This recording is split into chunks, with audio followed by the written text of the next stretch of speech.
Assalamualaikum warahmatullahi wabarakatuh. Alhamdulillahirabbil alamin. Assalatu wassalamu ala asyrafil anbiya'i wal mursalin Sayyidina Muhammadin wa ala alihi wa sahbihi ajma'in, amma ba'd. Alhamdulillahirabbil alamin. Pada hari ini kita masih diberikan nikmat sehat, nikmat sempat oleh Allah Subhanahu wa ta'ala, sehingga kita dapat kembali beraktivitas dalam hari ini, lebih khusus melaksanakan puasa Ramadan pada tahun ini. Semoga keselamatan, kesehatan, kesejahteraan, keberkahan selalu dilimpahkan kepada kita, keluarga kita, guru-guru kita semuanya. Allahumma amin ya rabbal alamin. Salawat serta salam semoga selalu tercurah kepada Nabi Agung kita, Nabi besar Muhammad Sallallahu Alaihi Wasallam. Semoga kita termasuk golongan umatnya yang selamat dan mendapatkan syafaat di yaumil akhir kelak. Allahumma amin ya rabbal alamin. Pada sore hari ini kita akan saling belajar, yaitu tentang hal-hal yang sederhana yang terkadang kita lupakan ataupun terkadang kita abaikan begitu saja, yaitu tentang adab bersendawa, bersin, dan menguap dalam Islam. Bersendawa itu apa, bersin itu apa, dan menguap itu apa? Coba kita bahas satu persatu. Bersendawa itu merupakan suatu kondisi di mana terdapat rongga udara di dalam perut kita, lebih khususnya lagi karena kita telah minum atau makan yang cukup berlebihan, atau kadang tidak berlebihan pun di dalam perut kita terdapat semacam udara yang kemudian memaksa perut kita untuk mengeluarkan melalui mulut. Itu bersendawa, atau dalam istilah kita adalah atub, bahasa Jawa itu atub. Biasanya barmaem merasa kepengen mengeluarkan udara dari perut, itu yang dinamakan atub atau bersendawa. Sedangkan bersin itu adalah kondisi di mana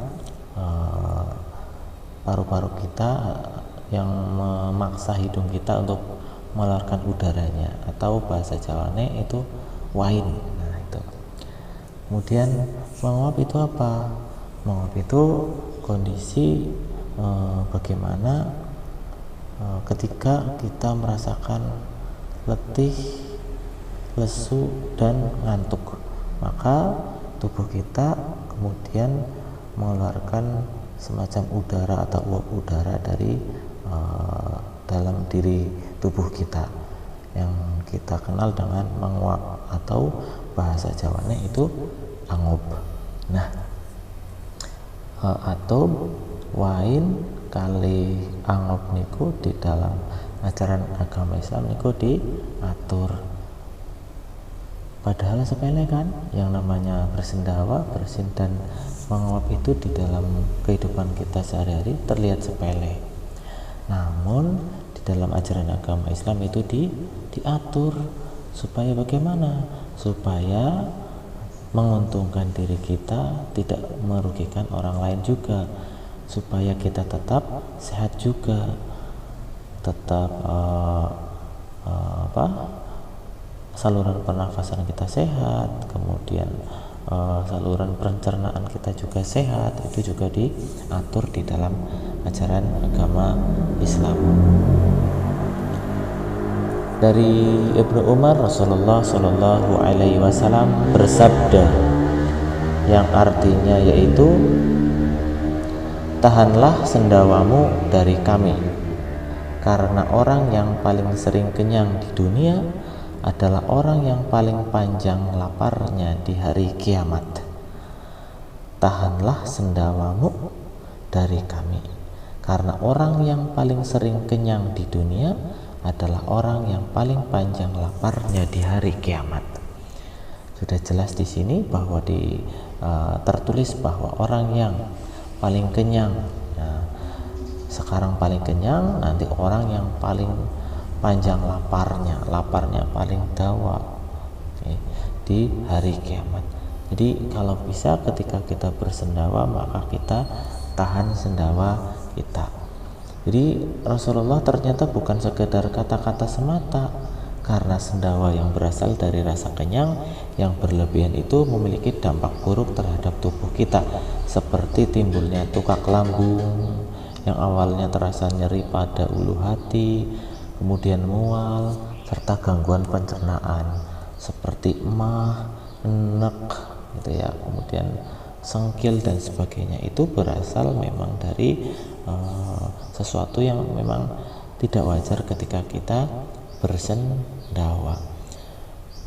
Lain halnya dengan bersendawa di sisi lain, bersin atau wine itu justru tidak boleh ditahan, karena bersin bentuk penolakan terhadap virus-virus yang masuk ke dalam tubuh. Jadi walaupun demikian tetap ada adab-adab yang harus diperhatikan seorang muslim jika hendak bersin atau wine itu. Jadi kita sebagai seorang muslim yang baik, ketika bersin itu menutup hidung dan mulutnya. Jadi ketika kita bersin itu ditutup hidungnya, ditutup mulutnya. Supaya apa? Supaya itu tidak menyebarkan virus-virus yang ada pada tubuh kita kepada orang yang di sekitar kita. Selain itu, ketika bersin dianjurkan bagi kita untuk mendoakan saudaranya. Jadi ketika ada temannya yang bersin, kita ikut berdoa memuji Allah Subhanahu wa taala berkat nikmat kesehatan yang diberikan. Rasulullah Shallallahu alaihi wasallam pernah bersabda, hadis riwayat Muslim, yang artinya adalah, apabila salah seorang di antara kamu sekalian bersin dan memuji Allah mengucapkan alhamdulillah, maka doakanlah dia dengan mengucapkan yarhamukallah. Jadi ketika ada teman kita yang bersin mengucapkan alhamdulillahirrahmanirrahim, kita menyegerakan untuk mengucapkan yarhamukallah. Dan apabila ketika seseorang yang bersin itu mendengar kita mengucapkan yarhamukallah, kemudian kita yang bersin menjawab dengan yahdikumullah. Dan apabila dia tidak memuji Allah, maka janganlah kamu mendoakannya. Ketika teman kita bersin kok tidak mengucapkan alhamdulillah, maka kita cukup diam saja, tidak mengucapkan yarhamukallah. Itu sesuai dengan hadis riwayat Muslim. Harusnya kalau kita bersin, cepat-cepat setelah bersin mengucapkan alhamdulillah, hajim alhamdulillah. Kalau ada yang di sekitarnya, kita langsung ucapkan yarhamukallah. Kita yang bersin menjawab yahdikumullah. Begitu. Mengapa kita dianjurkan untuk mengucapkan alhamdulillah saat bersin? Karena saat bersin, maka seluruh organ-organ penting dalam tubuh kita akan berhenti mandek seketika. Jantung kita juga berhenti seketika, berhenti walaupun cuma sebentar, untuk 1 detik atau kurang dari 1 detik. Jadi seolah-olah kita baru terlewat dari maut, atau mengucapkan alhamdulillah adalah bentuk syukur kita. Jadi berhenti tubuh kita sebentar, bahkan jantung kita berhenti walaupun cuma 1 detik atau kurang dari 1 detik. Jadi kita harus mengucapkan alhamdulillah sebagai bentuk rasa syukur kita kepada kuasa Allah Subhanahu wa taala. Itu bersin tadi. Jadi sebagai ucapan ungkapan rasa syukur kita kepada Allah Subhanahu wa taala. Jadi tubuh kita sempat berhenti sebentar karena bersin itu tadi. Nah, sempat berhenti sebentar tadi, kemudian virus-virus yang ada di dalam tubuh kita itu keluar dari tubuh kita. Maka kita juga harus bersyukur karena bakteri, virus yang ada di dalam tubuh kita dikeluarkan melalui bersin itu tadi. Kemudian berbeda dengan bersin yang disukai Allah, menguap pada dasarnya juga bersumber dari syaitan. Maka menguap seringkali menimbulkan rasa malas pada diri seseorang.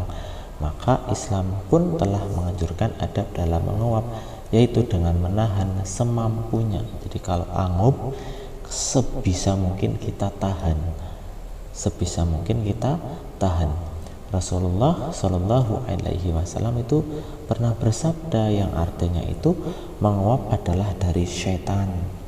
Maka jika salah seorang di antara kalian menguap, hendaklah ia menahannya sedapat mungkin.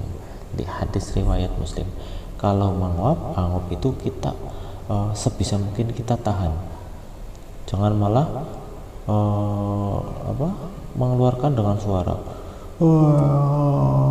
misalkan ya, atau kalau untuk main-mainan itu tidak diperbolehkan, sebisa mungkin kita tahan. Tapi kalau memang tidak bisa ditahan sama sekali, ya kita tutup, tapi tutupnya tentunya dengan punggung tangan, jangan telapak tangan. Kenapa? Karena telapak tangan kita biasanya banyak memegang sesuatu, kemudian menjadikan telapak tangan kita jadi kotor. Maka kita tahan dengan punggung.